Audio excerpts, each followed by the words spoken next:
bienvenue encore. Aujourd'hui, nous sommes programme numéro 6, enregistrement numéro 6. Bienvenue à Entreprise missionnaire ou Aide missionnaire internationale. Nous sommes dimanche, le 12 janvier 2014. Mon nom, c'est Pierre Roussel. Aujourd'hui, nous commençons un enseignement, une série, avec beaucoup de parties. L'enseignement en tout, elle s'appelle notre inoculation contre la déception. Et avec ce titre, nous allons avoir beaucoup de sous-titres avec les différentes parties à travers peut-être le mois prochain, 2 mois prochains. Il y a beaucoup, ça couvre beaucoup de choses, beaucoup de thèmes, beaucoup de sujets. Je n'ai pas le temps de donner de définition à le mot inoculation ou inoculer. C'est un terme que moi, je n'étais pas familier avec. Mais moi, quand j'entends quelque chose, je regarde tout le temps dessus dans mes dictionnaires. Le terme, moi, je l'ai entendu d'un prédicateur de Tulsa, Oklahoma, qui s'appelle Dave Roberson. Lui, je crois qu'il a lu le terme de l'Esprit Saint. C'est un terme qui est presque pas connu dans l'Église. Alors, comme j'ai dit, je ne prends pas crédit pour le terme, mais Dieu a pris ce terme et il me l'a ouvert.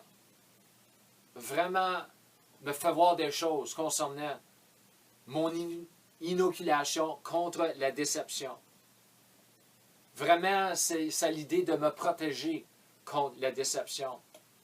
Vous savez, moi j'ai commencé à faire une étude une couple d'années passées concernant la guerre spirituelle. Et j'ai découvert qu'il y a autant ou même peut-être plus de références à la déception dans l'Église que dans le monde. Parce que dans le monde, on sait que le monde, c'est le monde perdu, le monde du premier Adam, dans sa chute. Ça, c'est comprenable, ça. Mais la parole nous enseigne beaucoup, même dans l'Ancien Testament. La parole nous enseigne beaucoup la déception dans le peuple de Dieu. Alors, ce n'est pas la volonté de Dieu que son monde, son peuple, et aujourd'hui ce bord ici de la croix, que l'Église soit déçue avec de fausses doctrines, des erreurs, toutes ces choses-là. Alors, vous voyez, aujourd'hui, j'ai l'homme de réveil, je l'ai souvent, John Wesley, qui est le fondateur de Methodist, un des plus gros mouvements de missionnaires. J'ai mis les écouteurs sur ses oreilles. Aujourd'hui, c'est partie 1. Et avec cette partie, vraiment, ça peut être appelé les écouteurs avec les enregistreuses.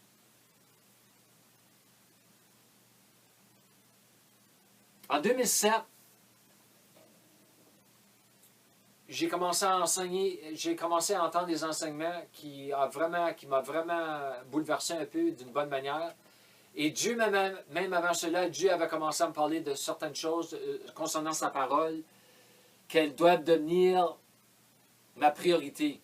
Même avec mes études, oui, Pierre, je veux que tu étudies l'histoire de mon Église, le grec, l'hébreu. Je t'ai tout mis cela dans toi. Je veux que tu étudies, je recherche ces choses-là. Mais ma parole, il faut qu'elle devienne ta priorité. Alors, j'ai à peu près une demi-heure aujourd'hui. Je ne veux pas passer trop mon temps. Alors, qu'est-ce qui est arrivé avec moi? Dieu a commencé à me parler avec l'aide des enseignements de Dave, de mettre sa parole sur des petites enregistreuses digitales. Alors, devant moi, vous ne les voyez pas vraiment, mais je vais vous les montrer un peu. Ça, c'est ma première que j'ai achetée. Ça, c'est ma deuxième ici. la marque, c'est pas vraiment important. Une bonne marque est peut-être un peu plus dispendieuse. Vous allez avoir une meilleure qualité. Mais je ne veux pas vraiment promouvoir de certaines marques. Ça, c'est mes 2 dernières ici. Et aussi, j'ai devant moi ici une plus grosse enregistreuse. Celle-là, ici, on peut faire aussi des enseignements pour mettre sur des CD. Alors, qu'est-ce que j'ai commencé à faire? Dieu a commencé à me parler pour éviter d'avoir des fausses doctrines, éviter d'avoir des faux enseignements. Nous avons beaucoup d'enseignements aujourd'hui qui prennent certains versets. Et si nous n'avons pas le contexte, le contour de ces versets, c'est très, très facile à enseigner ces versets d'une manière que Dieu ne l'avait pas donnée. En voulant dire, l'idée ou la doctrine qui sort de ces versets, ça ne vient pas de Dieu. Parce que ce verset ou ces versets, si vous remarquez bien, ils ont au moins 10, 15, 20, 25 versets avant et aussi après souvent, parce que ces versets ont été mis dans un chapitre. Et encore plus, le chapitre a été mis dans une lettre ou un épître, concernant les épîtres dans le Nouveau Testament. Et aussi dans les 4 évangiles, Matthieu, Marc, Luc et Jean, nous avons le livre des Actes aussi. Nous avons pris beaucoup de versets et nous avons enseigné des choses sur ces versets que vraiment, c'est pas cela qu'est-ce que Dieu voulait dire. Alors moi, j'ai commencé à entendre cette sorte d'enseignement-là de Dave. Et ça m'a vraiment... ça m'a parlé. Oh, ça m'a parlé, ça m'a parlé, ça m'a parlé. Ça me criait. Parce que même avant cela, moi, j'avais une grande faim. Mon existence, après que j'ai été sauvé, c'était pour la vérité. Et il y en a qui vont dire, la vérité, Pierre, c'est dans la parole. Oui, mais on n'a pas besoin d'être sauvé très longtemps, que vous allez voir, il y a beaucoup de divisions dans l'Église. Il y a beaucoup de doctrines qui se contredisent. Comme j'avais entendu un prédicateur une fois dire, même sur Matthieu 6, 33, il dit, j'ai entendu tellement différentes choses sur juste ce verset-là, c'est quel qui est vrai. Puis vraiment, ce n'était pas toutes des interprétations qui disaient la même chose. Ils se contredisaient. Alors, il a dit, tu sais, c'est quel qui est la vérité? Nous avons tous l'Esprit Saint, ceux qui sont sauvés, mais ce n'est pas tout le monde qui sont donnés à l'Esprit Saint. Et aussi, l'Esprit Saint oui, il est Dieu, très Dieu. Et l'Esprit Saint est envoyé pour avoir remplacé Jésus dans notre vie. Mais l'Esprit Saint, qui est l'Esprit de vérité, lui a besoin de la vérité en nous pour nous enseigner la vérité. Oui, il peut, sans la parole, il peut nous enseigner des choses, spécialement avec le don de langue, mais il est vraiment limité. Il nous a donné sa parole, c'est lui qui a écrit la parole. C'est fondamental. Alors, moi, j'ai commencé à entendre ces choses-là, et Dieu a commencé à me parler de mettre la parole sur ces petites enregistreuses digitales. Alors aussi, j'ai commencé à prendre, comme on va dire, l'épître d'Éphèse, Éphésiens, ou Colossiens, quoi que ce soit. Mais moi, j'ai pris les 4, Éphésiens, Colossiens, Galates et Philippiens, et je les ai toutes mis sur une petite enregistreuse, mais aussi avec différentes traductions. J'ai mis une couple de traductions françaises, la Tob, la Louis II. C'est pas les meilleurs, mais c'est bon quand même. Et j'ai mis l'Amplified, le King James, New King James, différentes traductions juste sur le Nouveau Testament par Weymouth, Kenneth Wuest. Alors j'ai mis comme des fois même 6, 7 différentes traductions juste pour Éphésiens. J'ai fait la même chose pour Colossiens, Philippiens, Galates. Pour juste avoir une variété. Et j'ai fait cela avec toute la lettre. Éphésiens 6 chapitres, Colossiens 4 chapitres, et les autres. Et aussi, Dieu a commencé à me parler de mettre aussi certains chapitres. Et non toute la lettre. Même j'ai commencé à mettre 1 Corinthiens 12, concernant le corps. Parce que Dieu, ça fait une grosse partie de mon message, l'unité dans le corps, comment le corps doit fonctionner tous ensemble, dans tous ses dons, mais elle doit être entraînée, équipée. Alors, il y a 1 Corinthiens 12, il y a aussi Éphésiens 4 que j'avais mis, et aussi Romains 12. Alors, ça, j'ai commencé à mettre ces chapitres-là, avec différentes traductions, sur mes petites enregistreuses, et j'ai commencé à écouter cela. Éventuellement, j'ai fait des imprimeries de les versets, de les chapitres et de les lettres sur papier, avec des grands, en caractère gras, pour vraiment m'asseoir, écouter et aussi voir la parole. Et avec tout cela, j'ai appris ça là de Dave Robertson, que Dieu m'a vraiment encouragé de faire aussi. C'est de, si vous avez le don de langue, commencez à prier en langue, pas trop fort, sous votre voix. Commencez à prier en langue, en écoutant la parole et autant possible en suivant la parole. Mais si vous êtes pas en route, vous ne devrez jamais écouter la parole avec les écouteurs en véhicule, mais en bicycle, moi sur les routes, dans le bois, pas sur les rues, mais dans le bois, j'écoute beaucoup la parole, je prie en langue, ou en faisant mon dîner, quand je ne jeûne pas, faisant la vaisselle, même passer l'aspirateur, nettoyage dans la maison, que ce soit, j'écoute et je prie en langue.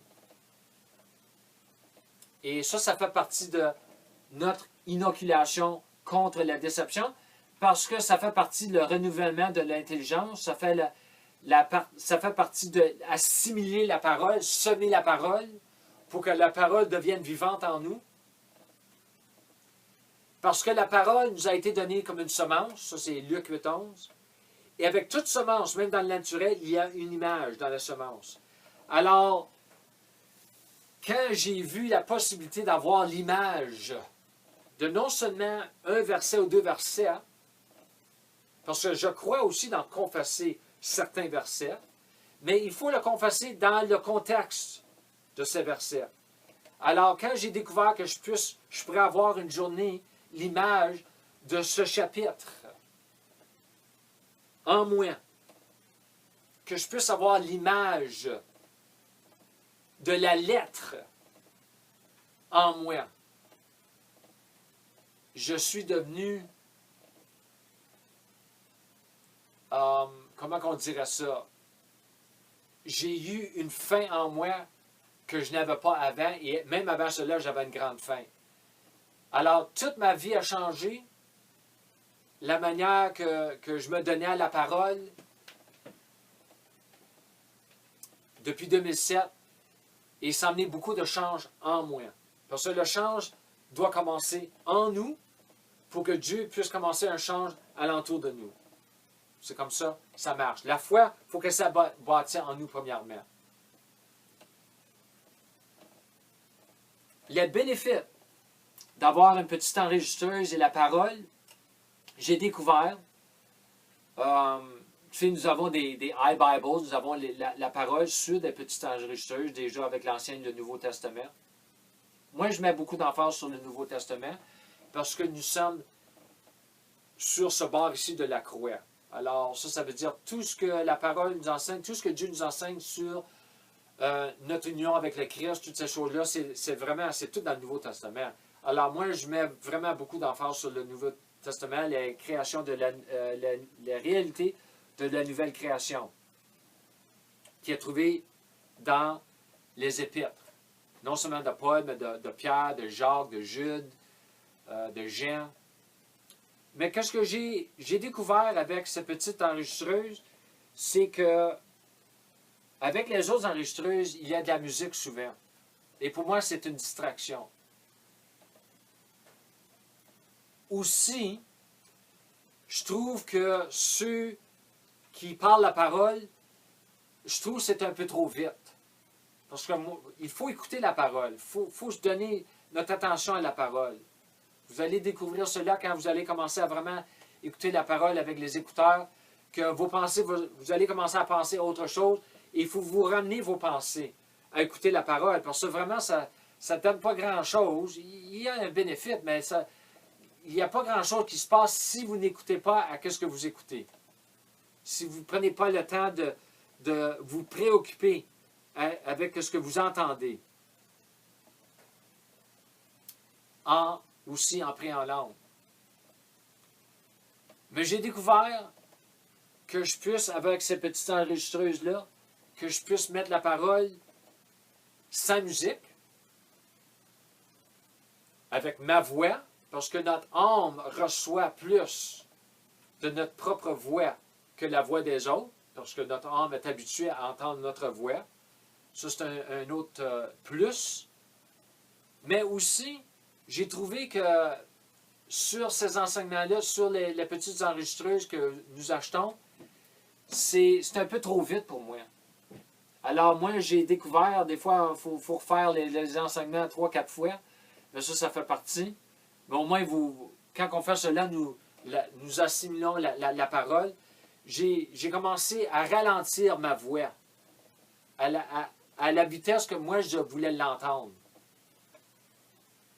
Alors, ça m'a vraiment aidé beaucoup, ça. Alors, nous avons la vitesse, nous avons la parole sans la musique, nous avons toute la lettre, et avec ces petites machines-là, il y a tout le temps un repeat, une répétition. Vous pouvez la refaire rejouer, la rejouer, la rejouer, la rejouer. Et aussi, vous pouvez mettre des chapitres, certains chapitres dans la lettre.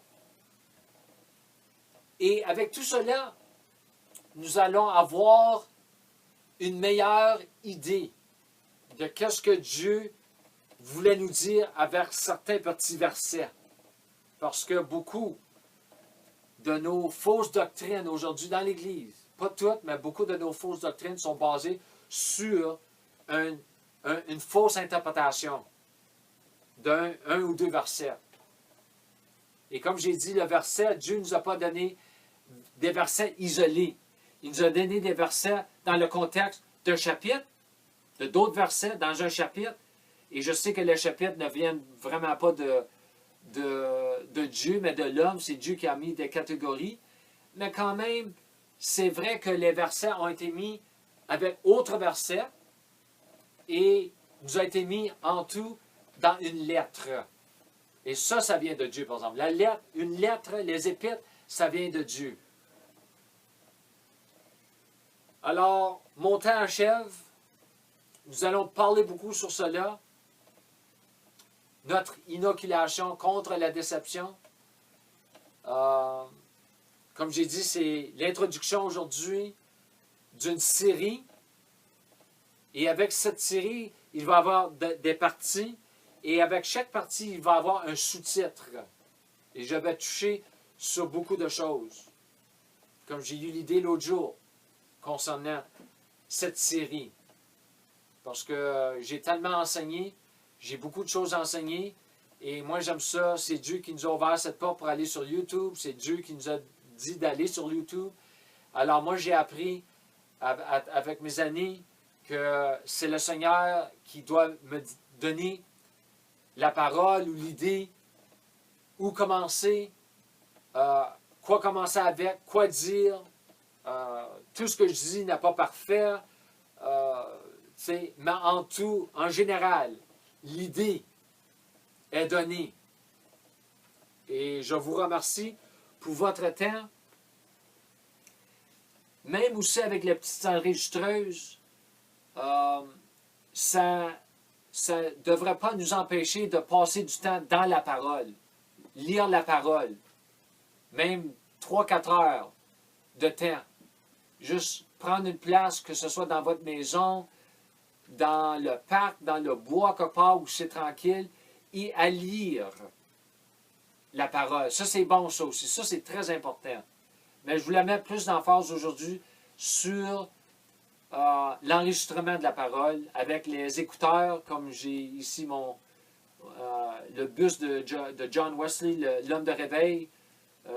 J'ai trouvé ça, j'ai eu cette idée ce matin de mettre les écouteurs sur lui, parce que c'était un homme de la parole. Oui, il n'y avait pas une doctrine parfaite, mais c'était un homme de la parole. C'est pour vraiment faire le point que moi, mon voyage que j'ai fait récemment, l'année passée, en Afrique, en Europe, si vous voyez, vous verrez les photos qu'ils ont prises de moi, j'avais tout le temps mes écouteurs avec moi. Si ce n'était pas sur mes oreilles, ils étaient à l'entour de mon cou. Parce que même sur les avions, j'ai presque pas eu de sommeil. J'écoutais la parole. J'avais ma petite enregistreuse avec moi. Je m'étais préparé avant mon voyage. Je voulais certains chapitres avec moi sur mon voyage. J'ai tout fait cela ici à la maison. Avant de partir aussi, je veux vous laisser aussi. Quand vous allez faire vos enregistrements, faites certain qu'il n'y a pas de bruit dans votre maison parce que vous ne voulez pas ramasser le bruit. Moi, souvent, j'ai dit à mes parents, quand vous allez sortir, dites-moi-le. Je vais me préparer d'avance. Alors, quand ils partaient, je fermais les téléphones, tout, et je faisais mes enregistrements. Alors même sur mon voyage, même quand je ne prêchais pas, j'avais les écouteurs avec moi dans ma chambre. J'allais prendre des petites marches dehors et je priais en langue et j'assimilais la parole pour mon inoculation contre la déception et autre chose aussi. Ça fait autre chose, mais ça, c'est la série que nous avons commencé aujourd'hui. Et je vous remercie pour votre temps. Je vous encourage de partager ces enseignements que nous faisons sur YouTube présentement avec vos amis, même avec des non-croyants. Parce que certains, moi j'ai tout le temps de quoi à dire, que c'est pour les non-croyants aussi. Et parce que éventuellement, c'est la volonté de Dieu que tout homme, tout individuel sur la terre soit sauvé et qu'ils viennent tous à la connaissance de la vérité. Ça, c'est pour les croyants non-croyants, concernant la vérité. Alors, je vous encourage et nous allons vous voir la semaine prochaine avec partie 2 sur cet enseignement, avec probablement un nouveau sous-titre, mais avec le même titre, notre inoculation contre la déception. Je vous remercie. Comme Paul dit, que la grâce de Dieu soit avec vous. La grâce de Dieu, c'est ses habiletés, non seulement créatives, mais surnaturelles, soit avec vous, mes frères et sœurs. Au nom de Jésus. Amen.